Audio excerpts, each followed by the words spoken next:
Kita bersyukur pertama buat cuaca yang luar biasa yang Tuhan berikan buat setiap kita.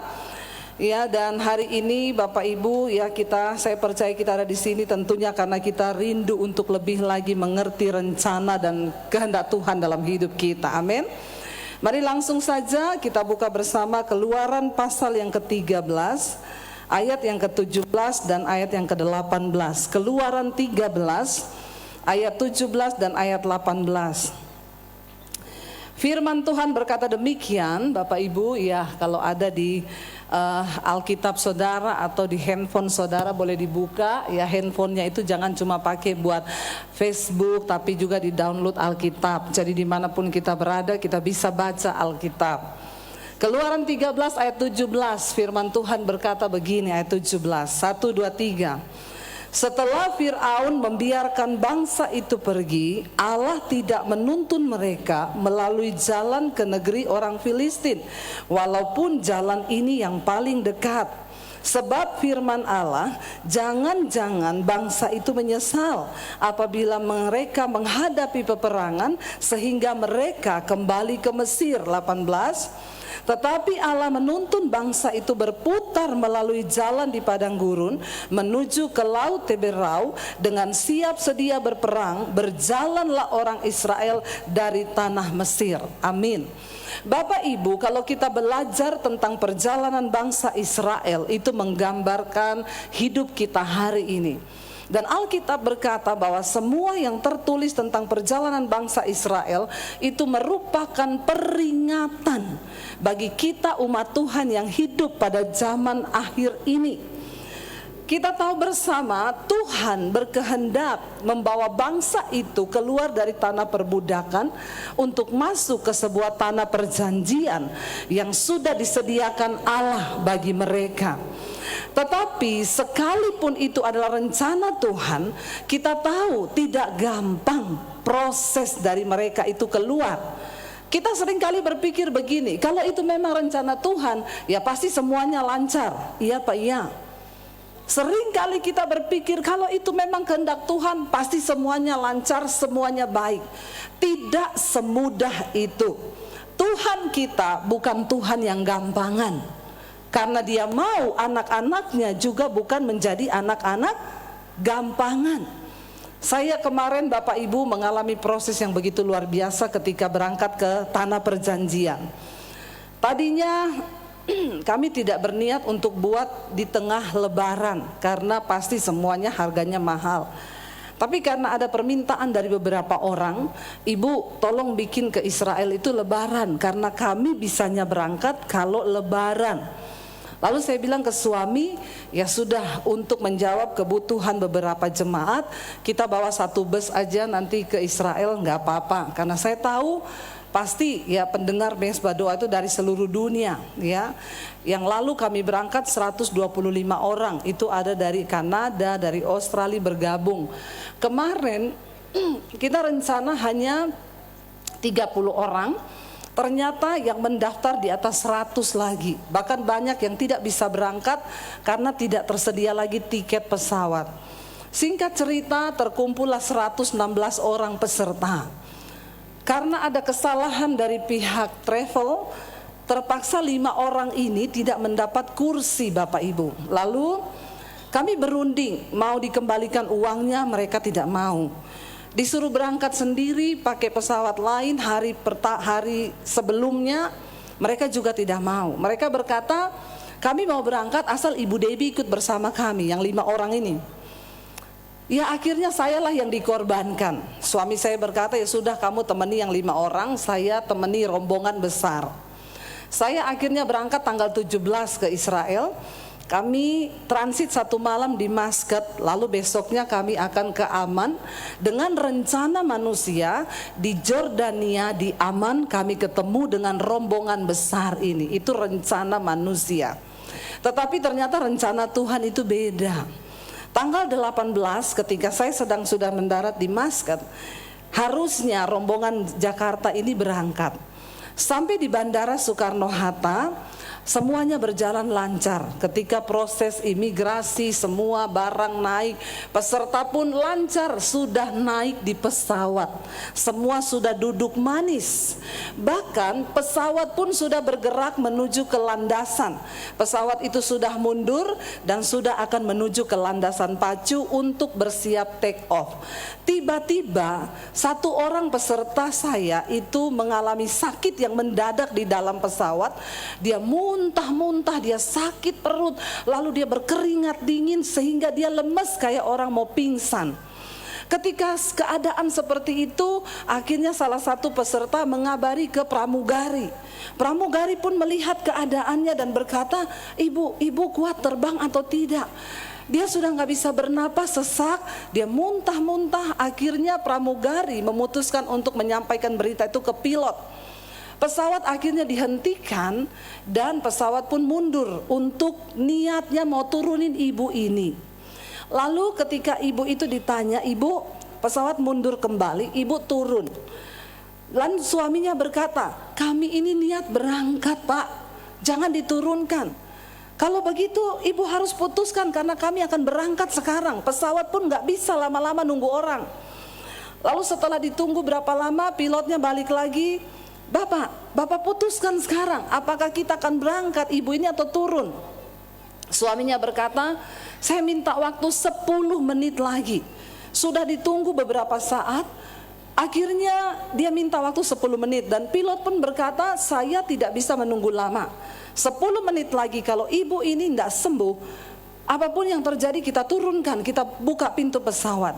Akhirnya 10 menit lebih ditunggu, pilotnya kembali bertanya kepada suaminya, Bapak putuskan sekarang, apa yang harus kami lakukan? Bapak harus turun. Lalu suaminya bilang, oke, saya turun dan istri saya turun. Tiba-tiba ibu itu berkata, saya sembuh. Karena dia merasa penyakitnya kayak diangkat, tiba-tiba hilang saudara. Ketika ditanya, oke, benar ibu sembuh? Iya, saya sembuh. Ya sudah, kalau gitu pesawat berangkat. Setelah ibu itu merasa sembuh, pesawat pun berniat untuk kembali ke landasan. Waktu pesawat itu mundur, tiba-tiba mesinnya mati, lampu mati, semuanya mati. Singkat cerita, pesawatnya mogok. Lalu dicoba starter tidak bisa hidup. Lalu akhirnya dinyatakan bahwa terjadi kerusakan, yaitu error komputerisasinya pesawat. Dan akhirnya diputuskan bukan ibu itu saja yang turun, semua penumpang harus turun. Tepuk tangan dong buat Tuhan Yesus. Bapak Ibu, Tuhan itu dahsyat. Bapak Ibu bayangkan waktu 20 menit itu untuk lepas landas sudah lumayan tinggi. Coba kalau pesawat itu sudah terbang, lalu di atas dia baru ketahuan terjadi error sistem, ya sudah, ya semuanya innalillahi. Tapi Tuhan baik. Setelah dinyatakan error sistem, semua penumpang disuruh turun. Itu peristiwanya siang jam 1. Mereka akhirnya tunggu kan, sampai sore tidak ada kabar, pesawatnya juga belum diperbaiki. Lalu dapat kabar bahwa mereka harus mendatangkan teknisi dari Masket, dan harus teknisi dari Masket yang bisa memperbaiki. Dia yang mengerti tentang sistem dari komputerisasi di pesawat tersebut. Singkat cerita, peserta semua disewain hotel di samping bandara. Mereka disuruh tidur 1 malam di bandara. Besok paginya mereka menunggu kabar. Ya Bapak Ibu, mereka menunggu di bandara hampir itu 33 jam. Hampir 1 hari, hampir mau masuk 2 hari, 24 jam ya. Lalu lewat lagi. Dan saat itu saya berada di Masket Bapak Ibu ya. Waktu itu saya terbang ke Aman. Hati saya sudah tidak damai sejahtera. Karena hari itu pagi pun belum dapat kepastian pesawat ini akan terbang atau tidak. Sehingga suami saya itu seperti Musa yang harus menenteramkan 100 lebih peserta. Ketika dikatakan oke, teknisi sudah tiba dari Masket, pesawat ini akan segera diperbaiki. Mulai lega hati. Tiba-tiba saudara, seperti kisah 12 pengintai, ada beberapa orang yang mulai mengompori. Kamu yakin kalau pesawat ini jadi? kalau kita berangkat dengan pesawat yang sama, kamu mau jadi kelinci percobaan? Kamu mau terbang dengan pesawat itu? Kalau saya enggak mau. Itu sama dengan kita mati konyol. Saya mau tanya Bapak Ibu semua yang hadir di sini. Kalau ketika diputuskan Bapak Ibu harus berangkat dengan pesawat yang sama, kira-kira berangkat enggak? Halo, ada orang di sini? Bapak Ibu mau berangkat enggak? Jujur. Dengan pesawat yang baru diperbaiki dan nggak tahu itu baik atau tidak. Mereka berkata, siapa yang bisa jamin pesawat ini benar-benar baik?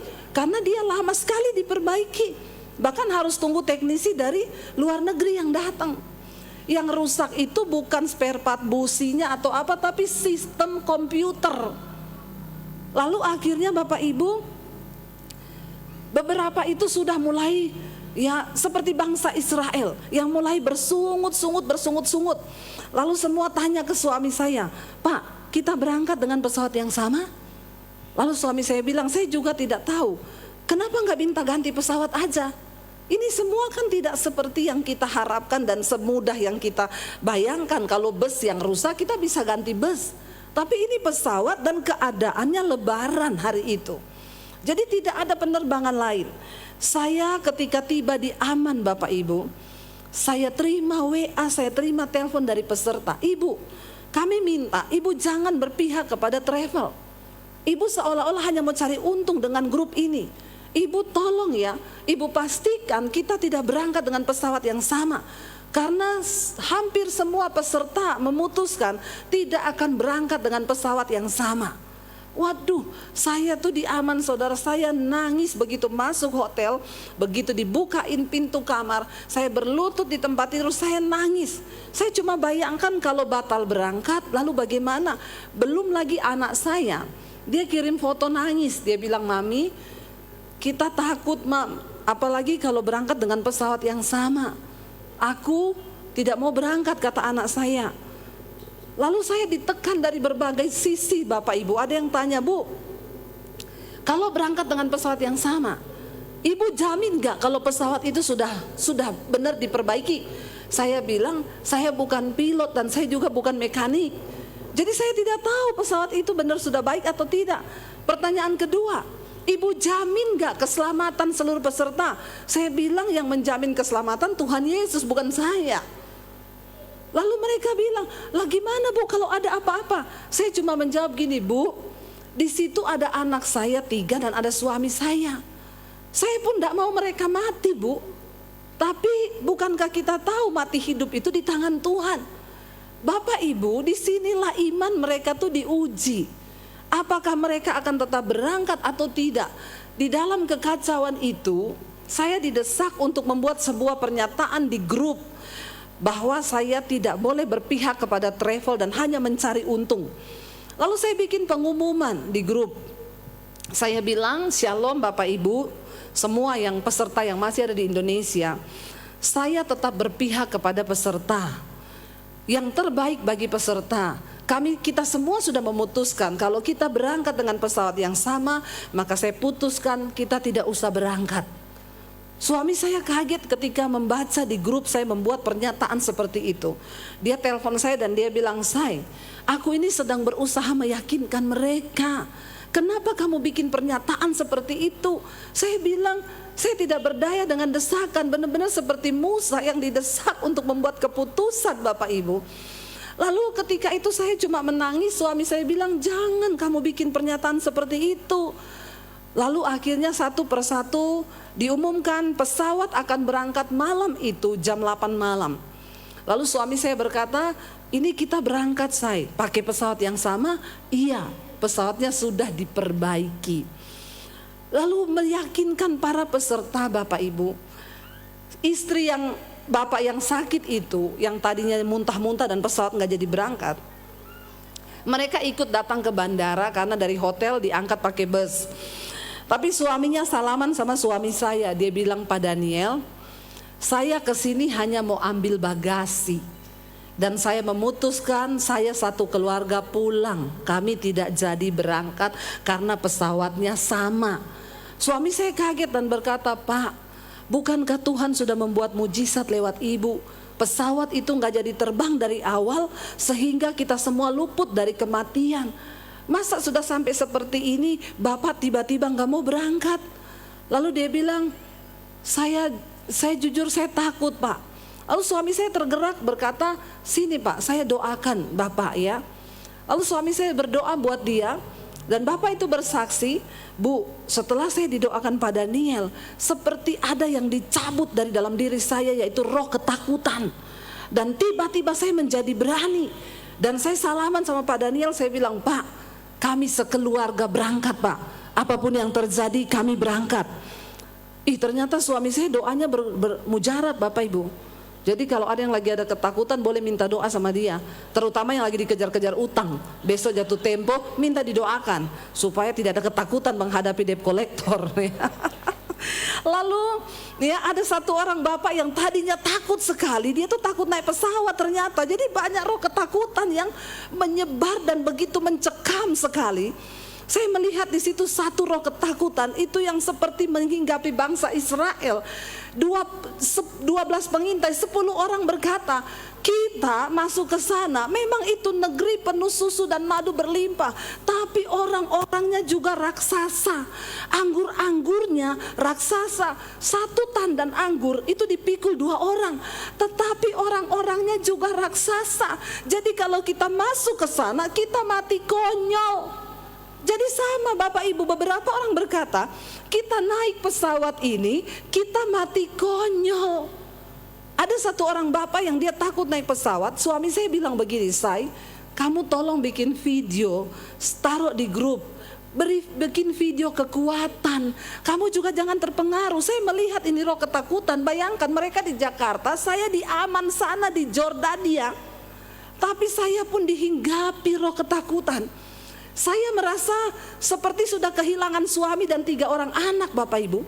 Sampai saya itu ada pertanyaan di hati begini, kalau suamimu mati, anakmu 3 mati di pesawat itu, apakah kamu mau tetap melayani Tuhan? Saya jawab sambil bercucuran air mata, iya Tuhan. Saya mungkin akan ke sekolah Alkitab saya di Bandungan sana, saya menyepi di sana. Saya menaruh diri saya di sana, saya tetap mau melayani Tuhan. Dengan bercucuran air mata seperti suami saya ini udah mau mati, mau naik pesawat itu. Akhirnya saya bikin video singkat di grup. Saya berkata, Bapak Ibu, saya sudah ada di Aman. Sambil menangis saya bilang, saya tunggu Bapak Ibu datang di sini. Jangan takut, sebab kalau belum waktunya mati, kita tidak akan mati. Tapi kalau sudah waktunya mati, kepleset di toilet kamar mandi bandara pun engkau mati. Lalu tiba-tiba sebagian tuh menjadi kuat imannya. Dan mereka berkata, Pak, saya udah nonton videonya Bu Debbie di grup Pak, saya jadi kuat Pak. Saya mau berangkat Pak, ayo Pak kita semangat, kita berangkat. Ada satu orang bapak yang takut, dia datangi suami saya, dia bilang, Pak Daniel, iman saya hanya 10%. Jadi saya titip selebihnya di iman Bapak ya Pak. Suami saya bilang tidak ada titipan iman Pak. Ya kalau titip duit boleh, titip iman tidak ada. Bagaimana caranya titip iman? Ada sebagian lagi yang berkata, saya tadi malam dapat ayat, bagiku hidup adalah Kristus, mati adalah untung. Jadi Bu Debbie, saya sudah siap mati Bu. Ya, ada lagi sebagian maju mundur, kita berangkat tidak. Tapi mereka bilang, tapi anaknya Bu Debbie 3 di situ, suaminya juga ada di situ. Mereka tuh lagi dipakai Tuhan, tidak mungkin mati. Ini peserta cerita ke saya Bapak Ibu. Ya ampun, sampai segitunya mereka melawan ketakutan. Dan itu roh ketakutan benar-benar mencekam. Lalu akhirnya mereka semua putuskan berangkat, 6 orang mundur. Takut tidak mau berangkat. Mereka pulang, selebihnya berangkat, semua terbang. Tapi sebelum terbang beberapa telepon anaknya. Nak, kalau mama papa terjadi sesuatu, loh ini benar-benar loh kisah nyata, dan ini kan ya enggak ada yang tahu ini nasibnya. Terbang 8 jam, pesawat yang baru diperbaiki error system, mau terbang 8 jam, edisi percobaan. Saya baru tahu kenapa Tuhan izinkan saya berangkat duluan. Kalau ada saya di situ, saya ini termasuk orang yang tidak kuat kalau ditekan kanan kiri. Itu pasti saya bilang bubar semua pulang. Makanya Tuhan tahu suami saya yang super sabar itulah yang ada di sana. Walaupun dia ditekan kanan kiri benar-benar seperti Musa. Tapi kan Musa gak masuk tanah perjanjian, dia masuk Bapak Ibu. Karena dia mengambil keputusan yang benar, ya hampir tidak masuk. Lalu Bapak Ibu, sebagian telepon, nak, kalau papa mama ada apa-apa kamu jangan salahkan Tuhan. Berarti memang sudah waktunya papa mama mati, pin ATM-nya papa ini ya. Jadi saya tanya, sekarang sudah dirubah lagi Pak? Sudah. Nggak jadi mati soalnya. Makanya Bapak Ibu pin ATM harus saling tahu, apalagi suami istri, amin. Beneran. Kata bapak-bapak, saya tahu Bu, istri saya tahu. Nggak ada isinya juga kok ATM saya. Kalau ada isinya nggak dikasih tahu ya. Lalu ada sebagian sudah telepon keluarganya minta maaf. Minta maaf semua kalau saya pernah berbuat salah. Jadi mereka ini terbang semua sudah siap mati loh. Hebat itu jemaat Mesbah Doa memang. Luar biasa Bapak Ibu, ya siap mati loh. Dengar ya, tidak ada ketakutan yang lebih daripada ketakutan orang yang sudah mau mati. Kalau kita cuma masalah utang dikejar debt collector, kita masih hidup. Tapi yang namanya di depan ini kematian, itu benar-benar imannya diuji loh. Tapi yang saya heran, sebagian istri-istri itu telepon suaminya. Tidak ada suami satupun yang melarang istrinya terbang. Semua ngomong terbang saja mah. Ini bapak-bapak ketawa kenapa ya? Ya mungkin karena ya kalau ada apa-apa aku kawin lagi. Tapi enggak lah ya. Suaminya semua beriman. Enggak apa-apa mah, terbang mah. Mati hidup itu di tangan Tuhan. Bapak Ibu, ada satu suami istri yang lucu cerita sama saya, duduk. Istrinya bilang gini, Pak. Suaminya cerita, astaga Ibu, waktu kami naik pesawat semuanya diam, tidak ada yang bicara, dan pesawat diuji coba di starter, jalan, lalu dimundurkan, lalu mati. Dia bilang sama saya lihat jendela Bu, siapa tahu ada yang terbuka, saya mau lompat Bu. Itu Bapak, saya ini paling takut naik pesawat. Kok yo pertama naik pesawat langsung dapat pesawat rusak loh. Dia bilang saya ketakutan setengah mati. Lalu istrinya bilang gini, Pak, kalau kamu mau pengakuan dosa sekarang, ndak apa-apa mengaku. Mumpung kita ini masih hidup, siapa yang tahu. Jadi saya tanya sama suaminya, terus Bapak udah mengaku? Untung belum Bu. Kalau saya ngaku Bu, sekarang saya sudah mati Bu. Bukan karena dah jatuh dari pesawat, tapi disalibkan istri saya. Aduh Bapak Ibu, tapi saya melihat ya luar biasa ketika saya tuh di Aman waktu di Jordan. Saya nangis ketika suami saya bilang, kita sudah di pesawat. Saya deg-degan Bapak Ibu, saya ketakutan luar biasa di Jordan. Saya tunggu mereka. Saya tanya lagi, saya sudah terbang? Suami saya bilang belum, pesawat masih uji coba, muter-muter di bandara. Muter-muter lama banget katanya, dicobain dulu, dicobain ya lama. Akhirnya dia bilang, kita sudah siap terbang. Anak saya semua nangis Bapak Ibu. Tapi sebelum terbang mereka didoakan suami saya. Ya, anak saya bilang, Mam, aku takut. Itu anak saya yang lucu. Mereka bertiga bergandengan tangan di pesawat. Anak saya bilang begini, aku itu paling jengkel kalau terbang sama Mami. Mami itu di pesawat suka nyanyi-nyanyi. Nyanyinya kenceng lagi. Apalagi kalau ada badai, saya tuh nyanyi. Anak saya tuh jengkel. Tapi Mam, kali itu aku melakukan seperti yang Mami lakukan.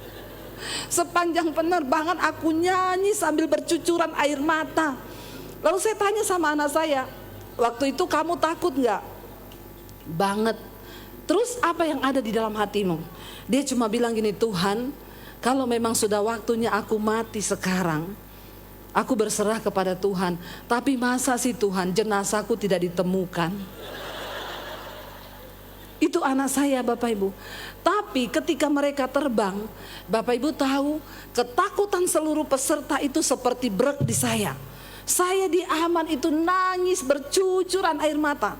Waktu suami saya sudah bilang kita mudah mau lepas landas, handphone saya WA, say, centang 1, oh sudah tidak masuk berarti sudah dimatiin.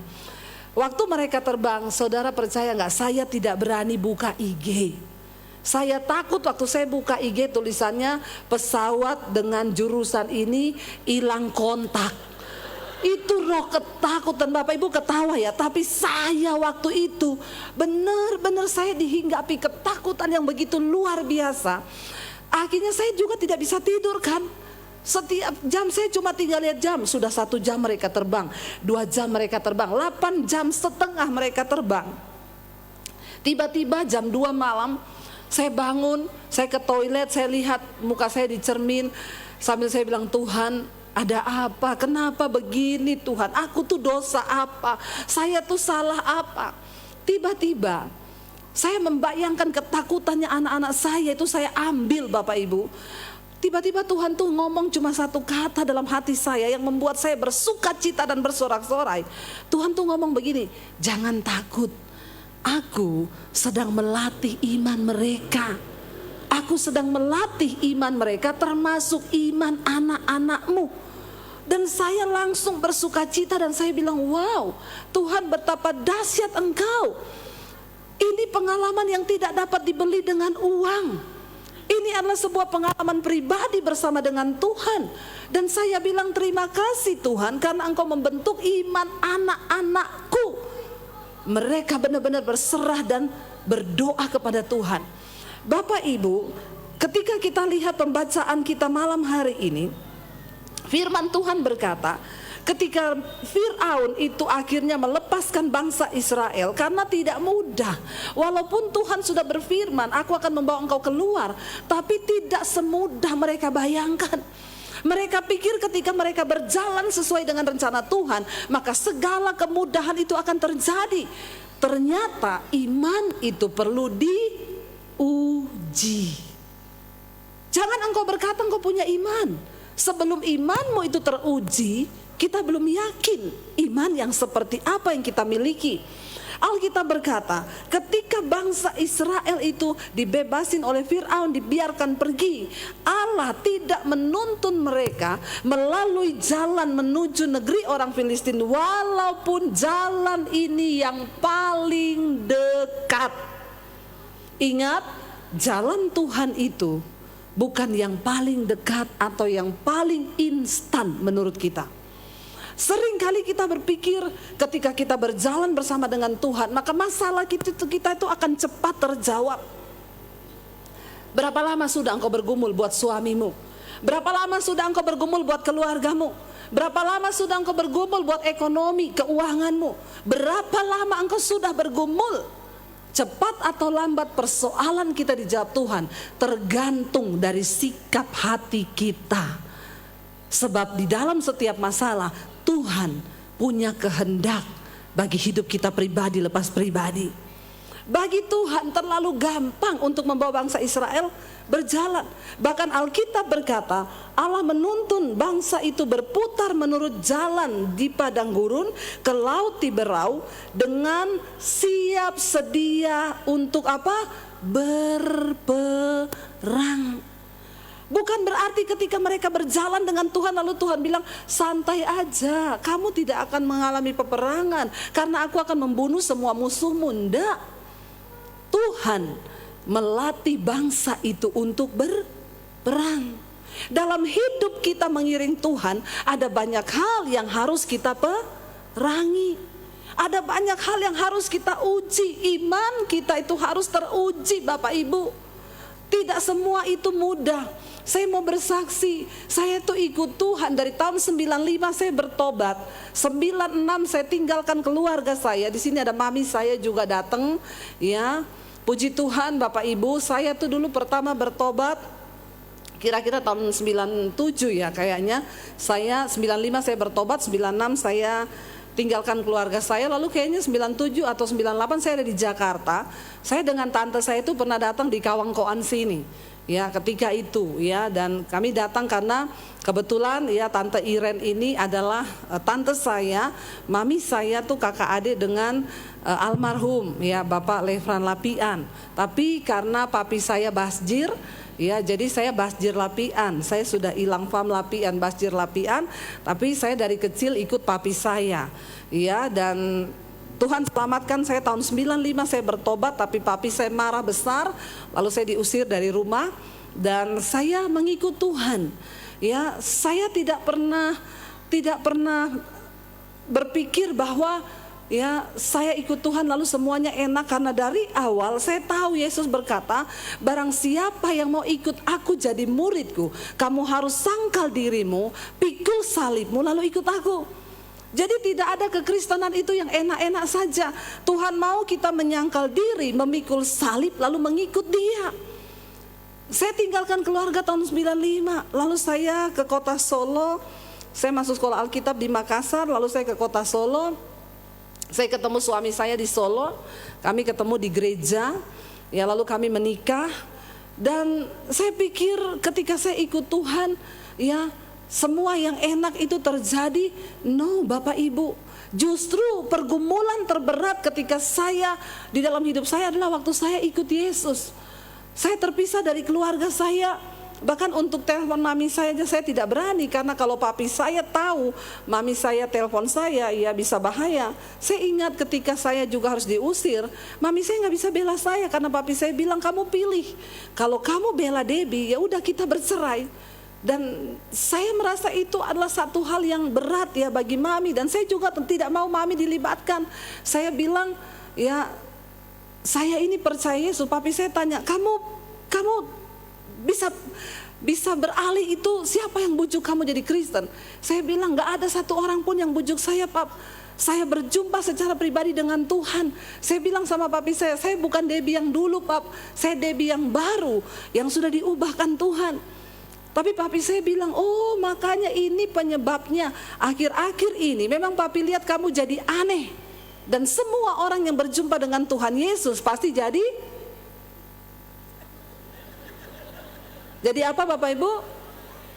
Jadi aneh.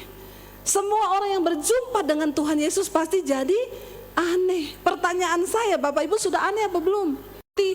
Engkau berantem dengan semua orang, engkau belum ketemu Tuhan Yesus. Sekalipun engkau Kristen, sekalipun engkau pelayan Tuhan, sekalipun engkau majelis, kalau tidak ada perubahan hidup dalam hidupmu, maka engkau belum berjumpa dengan Tuhan Yesus secara pribadi. Karena semua orang yang berjumpa dengan Yesus, hidupnya pasti berubah. Amin. Dulu merokok, ketemu Yesus tidak merokok lagi. Amin. Nggak usah tanya di mana ayatnya, di pom bensin dilarang merokok. Bapak Ibu, kita harus mengalami perubahan. Ya, dulu sebelum ketemu Yesus sukanya selingkuh, bersinah, nggak usah angkat tangan. Ketika ketemu Yesus, engkau menyadari engkau menyembah Allah yang kudus, Tuhan yang kudus, dan engkau wajib hidup di dalam kekudusan. Dulu saya tukang keluar malam, dipukulin, dihajar, saya nggak pernah takut. Tapi ketika saya berjumpa Yesus, apa yang menjadi keuntungan dulu bagiku, ku anggap rugi.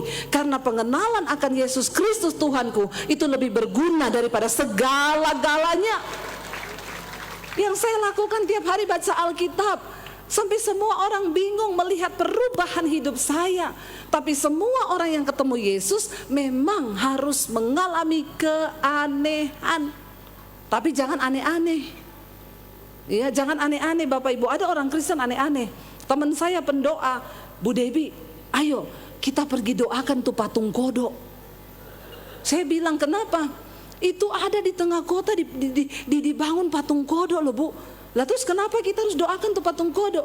Itu lambang persinahan kodok Bu. Saya bilang, kalau itu kodok tidak ganggu kau, tidak usah kau pergi tengking itu patung kodok. Nanti yang ada, kau pergi tengking itu patung kodok, kodoknya pindah ke rumahmu. Aneh-aneh ya Bapak Ibu, benar. Suaminya pendeta, istrinya pendoa, istrinya kelilingi patung kodok terus. Suaminya konseling dengan seorang jemaat ibu-ibu. Ya, ibu ini berantem dengan suaminya. Saya sudah ingetin, Pak, itu kan wanita. sebaiknya Bapak kasih ke saya untuk saya layani, jangan Bapak yang layani. Oh enggak apa-apa Bu, saya kuat. Tadinya awalnya konseling jadi konsleting, ya, kebablasan. Karena orang konseling itu harus pakai hati, dia juga harus berempati. Ibu ini datang, Pak Pendeta, suamiku itu loh jahat sama aku. Pertama masih gini, tetap kuat Ibu, berdoa Tuhan menyertaimu. Besok datang sambil menangis bercucuran air mata, Pak Pendeta, aku sudah tidak kuat. Pak Pendeta harus berempati. Dia mulai belai, sabar Ibu. Ya, kalau rambutnya pendek kayak saya cuma gini, sabar. Kalau rambutnya panjang, sabar dan lama. Ya. Tadinya Pak Pendeta masih tengking, dalam nama Yesus segala roh kenajisan, percabulan aku tolak. Lama-lama ibu datang terus dengan rasa sedih. Ibu cantik putih, datang konseling pakai you can see. Pendeta juga punya rasa, punya hati. Jangan samakan dengan pisau belati. Ya, akhirnya Pak Pendeta tadinya tengking-tengking dalam nama Yesus. Akhirnya Pak Pendeta bilang, roh memang penurut, tapi daging lemah. Ya, itu pendeta di sana. Pendeta di sini semua kuat-kuat imannya, insya Allah. Akhirnya benar, jadi Kristen aneh-aneh. Dia pergi doakan patung kodok, kodoknya pindah ke rumahnya. Ini kisah nyata loh Bapak Ibu. Singkat cerita, pendeta cerai dengan istrinya, ibu itu cerai dengan suaminya, gara-gara patung. Makanya kau jadi Kristen tidak usah aneh-aneh. Lebih baik kau baca itu Alkitab, lalu kau lakukan. Jadilah pelaku firman. Tidak usah yang aneh-aneh. Setan itu tidak berani ganggu orang yang melakukan firman. Bukan orang yang rajin ke gereja, bukan orang yang pelayanan. Setan gak pernah takut Anda pelayanan. Setan tidak pernah takut engkau khotbah. Setan gak pernah takut waktu engkau main tamborin, main musik, singer, WL. Setan tidak takut. Setan takut ketika engkau melakukan firman Tuhan. Setan gemetar ketika engkau hidup kudus. Setan takut ketika engkau mulai menjadi pelaku firman Tuhan. Makanya setan bilang, tidak usah diganggu orang di gereja. Ada yang tanya sama saya, Bu, kenapa ya? Ibu kan sering pelayanan di kota-kota besar. Ibu kalau pelayanan di kota besar, ada nggak orang yang kerasukan? Saya bilang, iya sih, hampir tidak pernah saya lihat orang kerasukan di kota besar. Dulu pernah saya khotbah di gereja besar Bapak Ibu, lagi puji-pujian ada bapak-bapak jatuh menggelepar. Saya lari, saya mau tumpang tangan. Istrinya bilang, nggak usah Bu, kenapa? Epilepsi. Saya pikir setan Bapak Ibu, sudah mau saya tengking dalam nama Yesus, darah Yesus. Istrinya bilang, enggak usah Bu, kenapa? Epilepsi Bu. Oh, ya udah saya tinggal Bapak Ibu. Dia bilang, nanti juga sembuh sendiri Bu, biarin aja. Lalu saya juga jadi bertanya, iya ya, kalau di kota besar, kenapa jarang orang kerasukan? Di kampung-kampung itu banyak orang kerasukan. Lalu Tuhan itu menjawab saya, tahu nggak kenapa di kota besar orang nggak ada yang kerasukan? Karena di kota besar setan itu sudah nggak ganggu orang, dia cuman kontrol di gereja. Dia bilang ini lancar coy, lancar. Ibadah jalan lancar, lancar, nggak apa-apa. Yang penting mereka tidak melakukan firman. Biar aja gereja penuh, mau jemaatnya 30.000, 40.000, biarin aja. Yang penting mereka tidak jadi pelaku firman. Ketika engkau menjadi pelaku firman, maka disitulah setan gemetar. Makanya kita harus mengenal Tuhan dengan benar. Kenapa Tuhan harus membawa bangsa Israel berputar? Lama atau tidaknya perjalanan mereka menuju tanah perjanjian tergantung dari respon dan sikap hati mereka kepada Tuhan. Ketika mereka bersungut, mereka melakukan dosa, Tuhan perpanjang. Sudah besok mau masuk tanah perjanjian, dihukum Tuhan karena mereka tidak percaya. 12 pengintai dikirim, 10 tidak percaya. Tuhan bilang, karena engkau tidak mempercayaiku dan engkau tidak menghormati kekuasaanku, maka engkau akan berputar 40 tahun di padang gurun. Bahkan semua angkatan itu mati di padang gurun. Yang boleh masuk tanah perjanjian hanya yang berumur 20 tahun ke atas. Bapak Ibu, jangan sampai kita ini dalam hidup ini tidak bisa menikmati berkat Tuhan. Saya berdoa buat kota Manado, terutama kawan-kawan, kita adalah kantong Kristen. Mari kita hidup menjadi dampak. Mari kita hidup membawa terang. Karena engkau dan saya, kita adalah suratan Kristus yang terbuka. Buang semua dosa, percabulan, kenajisan, kemabukan, tinggalkan semua itu. Karena tidak bisa orang sembarangan masuk surga. Surga itu mulia. Tadi malam saya sampaikan, untuk bisa masuk ke istana presiden aja tidak sembarang orang. Apalagi surga itu lebih mulia daripada istana manapun juga. Saya bersyukur hari-hari ini mendengar begitu banyak lawatan Tuhan terjadi lewat mesbah doa. Ya, puji Tuhan Bapak Ibu, tadinya di masa pandemi, ketika pandemi datang, sebelum pandemi 2018 saya berdoa, Tuhan, bahwa aku di tempat di mana Tuhan berada. Saya tidak mau pelayanan yang hanya biasa-biasa saja. Saya mau bergerak bersama dengan Tuhan di mana Tuhan berada, bahwa aku berada di situ Tuhan. Tiba-tiba saya dapat suara Tuhan. Tahun depan ya, Tuhan berkata 2019, aku akan membawa engkau. Engkau akan memperoleh tuaian bangsa-bangsa. Bahkan bukan hanya tuaian bangsa-bangsa, tapi berkat bangsa-bangsa. Saya berdoa dalam hadirat Tuhan. Lalu Tuhan berkata, cepat siapkan wadah. Ambil alih dunia media untuk penginjilan. Saya tidak pernah tahu apa yang akan terjadi di 2020 bahwa pandemi akan datang. Saya bilang ke suami saya, aku berdoa. Dan aku dapat suara Tuhan berkata, cepat ambil alih media untuk pekabaran Injil. Saya bilang ke suami, apa ya? Suami saya bilang, kalau media itu berarti TV. Saya berpikir waktu itu TV swasta yang Tuhan akan pakai. Kami datang ke salah satu TV swasta di Jakarta. Ada teman saya kerja di situ, saya tanya sama dia, kalau saya mau siaran di sini, bagaimana caranya? Dia bilang, ya kamu siapin uang, satu episode itu 6 juta. Kamu syuting di studio kami, make up semua dari studio kami, kamu bayar 6 juta.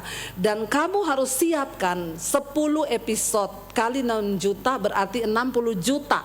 Di satu kafe, saya lihat di situ ada orang syuting. Kebetulan produsernya duduk di samping meja saya. Saya tanya, Pak, ini lagi bikin apa ya Pak syutingnya? Oh, kita lagi bikin TV Bu. Di mana? Di YouTube.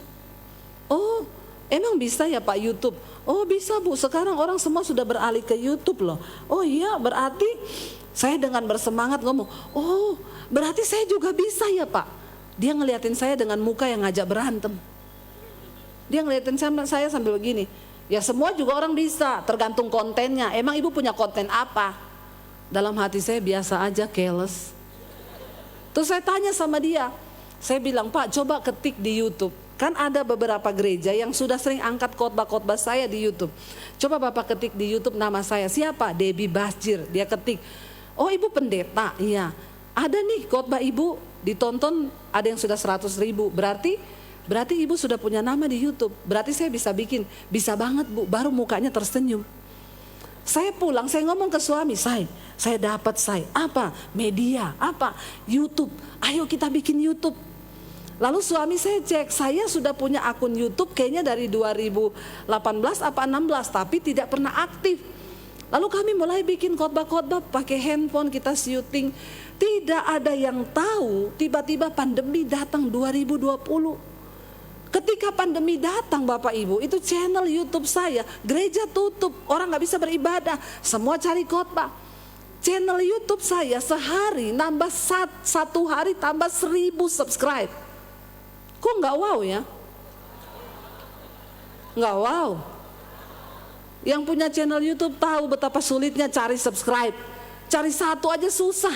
Satu hari nambah 1.000. Tiba-tiba kami dapat mesbah doa itu bukan konten yang kami cari-cari. Ya tiba-tiba ketika saya lagi pegang handphone, saya dapat pemberitahuan di YouTube, selamat Debbie Basjir TV, kamu bisa live streaming dari handphone.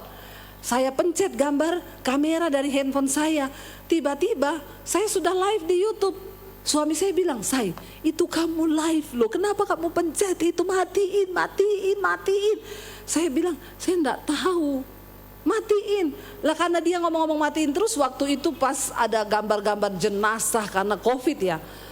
Jadi saya tuh lagi begini, Bapak Ibu, orang udah masuk di live chat. "Bu, kita mau berdoa ya.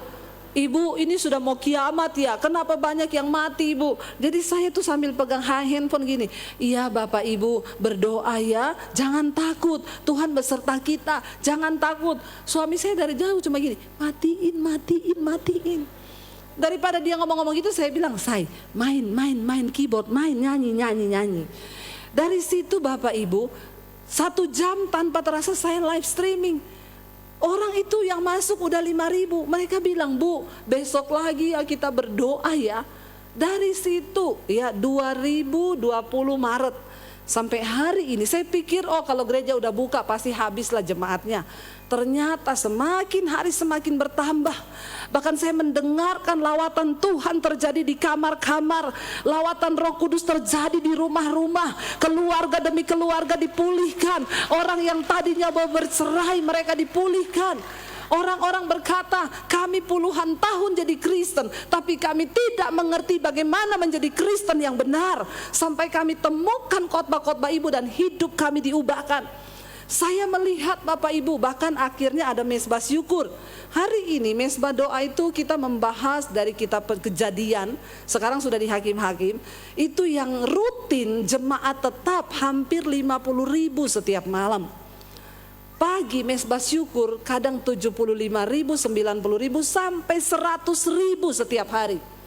Saya mau tanya, kita membutuhkan gedung gereja sebesar apa untuk menampung 100.000 jemaat setiap pagi, 50.000 jemaat setiap malam? Saya melihat kegerakan itu terjadi bukan cuma di dalam negeri, sampai ke bangsa-bangsa. Kemarin waktu ikut ke Israel, ada yang dari Kanada, ada yang dari Australia, dan saya melihat Tuhan membukakan pintu-pintu pelayanan. Saya pulang dari sini nanti tanggal 11, besok saya balik ke Jakarta, nanti tanggal 13 saya berangkat ke Australia, saya pelayanan di sana 2 minggu. Apa yang tidak pernah kita lihat dengan mata, itu Tuhan sediakan. Bapak Ibu, saya cuma mau sampaikan hari-hari ini, pergerakan Tuhan sedang terjadi. Dan Tuhan mau orang Kristen anak Tuhan yang ada di Kawangkoan, ini waktunya kita bersatu bergandengan tangan. Tidak ada lagi tembok-tembok pemisah gereja. Kita bersatu hati, kita semua anak Tuhan. Tidak pandang gereja apa. Dengar baik-baik, waktu Tuhan Yesus datang, dia tidak ngomong gini, yang GPDI baris sebelah kanan, yang GBI di tengah, yang GSPDI di sini, yang Gemim di sini, yang Katolik di sini. No. Waktu Tuhan Yesus datang, dia bilang apa? "Marilah engkau yang melakukan firman-Ku." Tuhan itu kita berjuang bersama, kita menangkan kota, bahkan kita menangkan bangsa ini bagi kemuliaan Tuhan. Dengan perubahan hidup kita, supaya doa kita itu naik. Saya sedih melihat beberapa kantong Kristen sekarang Bapak Ibu sudah mulai banyak meninggalkan Tuhan. Kenapa hati saya terbakar?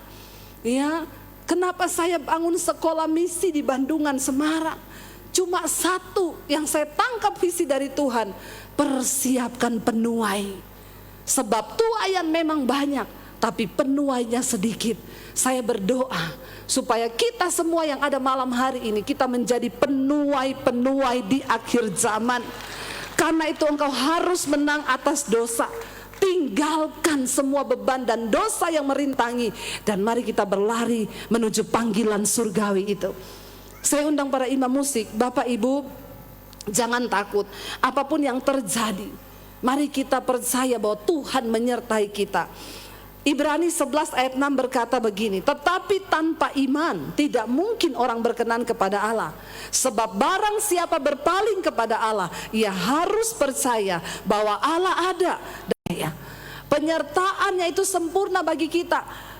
Bangsa Israel, sekalipun mereka harus melewati padang gurun, sekalipun mereka berputar-putar, tetapi satu hal, Tuhan tidak pernah meninggalkan mereka. Tuhan menyertai mereka, dan penyertaan Tuhan itu sempurna. Biar malam ini kita mau katakan penyertaan-Mu itu sempurna bagi kami Tuhan. Kami tidak takut. Sekalipun sekarang kami belum mengerti jalan Tuhan, tapi kami mau berjalan bersama dengan Tuhan. Mari bangkit berdiri bersama Bapak Ibu. Katakan bersama di hadapan Tuhan.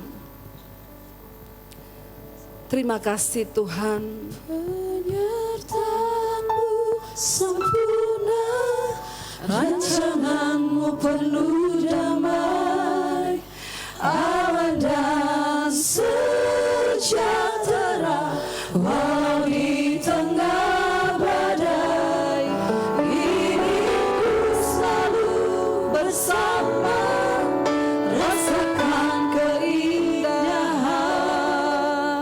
arti kehadiran-Mu Tuhan. Dengan iman katakan jalan-Mu memang tak terselami Tuhan. Jalan-Mu tak terselami, Seringkali kami tidak dapat memahami jalan Tuhan. oleh setiap hati kami. Katakan di hadapan Tuhan, namun satu hal yang kami percaya Tuhan. Namun satu hal ku percaya, Bahwa rencana Tuhan itu indah dalam hidup ada rencana yang indah. Tiada terduga kasih-Mu, Tiada terduga kasih-Mu, heran dan besar bagi kami Tuhan. heran dan besar bagiku. Arti kehadiran-Mu dalam hidup kami. Arti kehadiran-Mu selalu Nyata dalam hidup kami.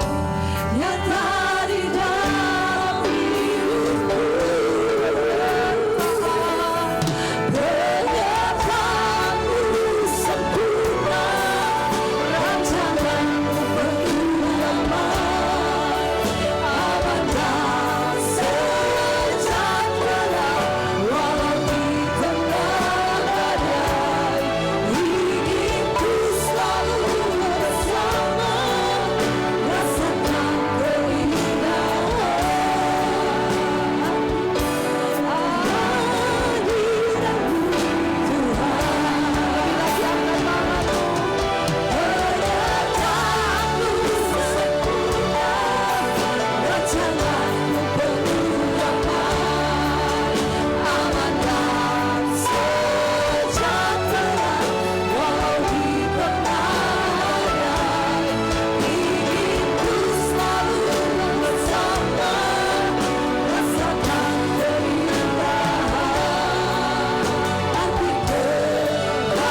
hadirat-Mu Biar musik saja, mari kita tutup mata dalam hadirat Tuhan. Kita percaya hari ini sorga terbuka, karena ada anak-anak Tuhan yang mau menyatukan hati. Kami datang di hadapan-Mu Tuhan. Kami datang mempersembahkan hidup di hadapan Tuhan. Kami mau bertobat dari segala jalan-jalan yang jahat. Ampuni kami Tuhan. Ampuni kota ini Bapa. Bahkan ampuni gereja-Mu Tuhan. Ampuni kami hamba-hamba-Mu. Tidak ada satu pun yang menyombongkan diri hari ini. Kami berlutut di kaki-Mu Bapa. Kami memohon Tuhan, ampuni Tuhan, ampuni Yesus. Biar jamahan-Mu turun atas setiap kami malam ini. Lawat kami Tuhan dari surga-Mu yang mulia Bapa. Kobarkan lagi Tuhan roh-Mu di dalam hidup kami. Bangkitkan kembali setiap kami. Biar kebangunan rohani itu terjadi malam hari ini. Yes Lord Jesus. Kami datang menangis di hadapan-Mu Tuhan. Selamatkan kota ini Tuhan. Selamatkan Tuhan. Selamatkan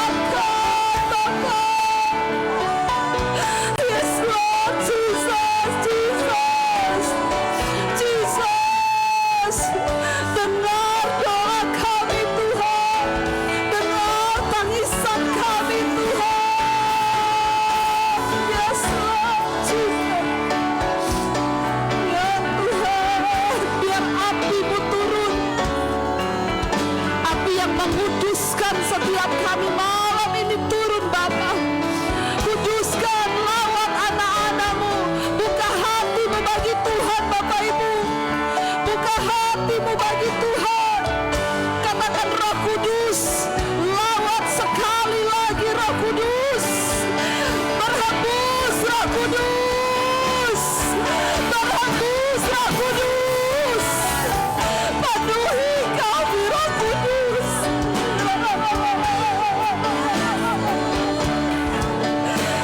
Haleluya Yesus, haleluya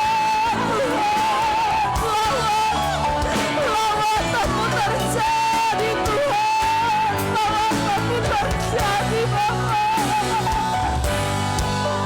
Yes Lord Jesus, selamat. Yes Lord Jesus, kami rebut kota Manado bagi kemuliaan Tuhan. Kami rebut dalam alam roh, selamatkan jiwa-jiwa yang terikat dilepaskan, yang terikat dilepaskan, yang dibelenggu dilepaskan. Kuasa Tuhan turun dalam nama Yesus, dalam nama Yesus, dalam nama Yesus. Kebangunan rohani terjadi di tempat ini. Yes Lord Jesus, Jesus, Jesus, Jesus, Jesus, Jesus. Nama di atas segala nama, nama yang berkuasa, nama yang berkuasa. Kami berdoa, minta kebangunan rohani terjadi atas kota kami Tuhan, bahkan atas Indonesia Tuhan.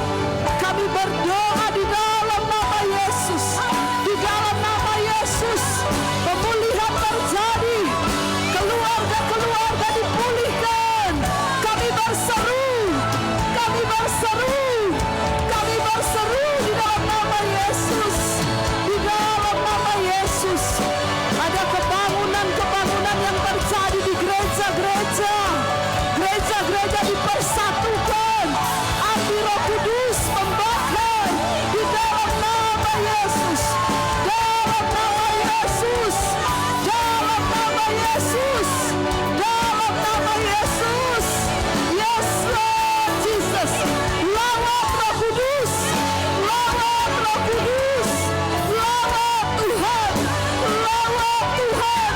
Engkau sendiri yang bekerja, kelepasan, kelepasan, kelepasan, kelepasan terjadi dalam nama Yesus, dalam nama Yesus, dalam nama Yesus.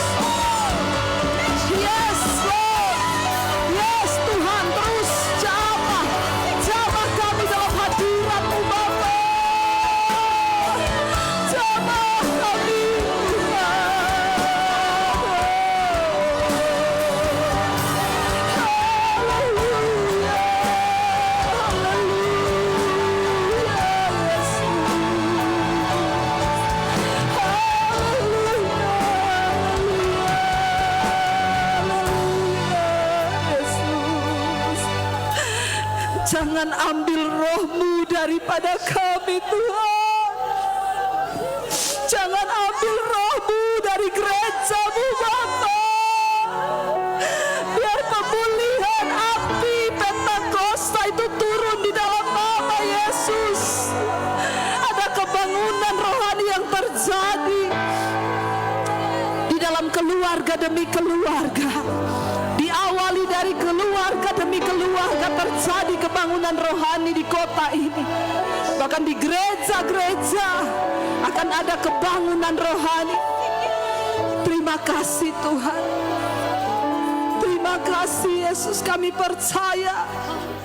Kami percaya kami punya Tuhan yang besar.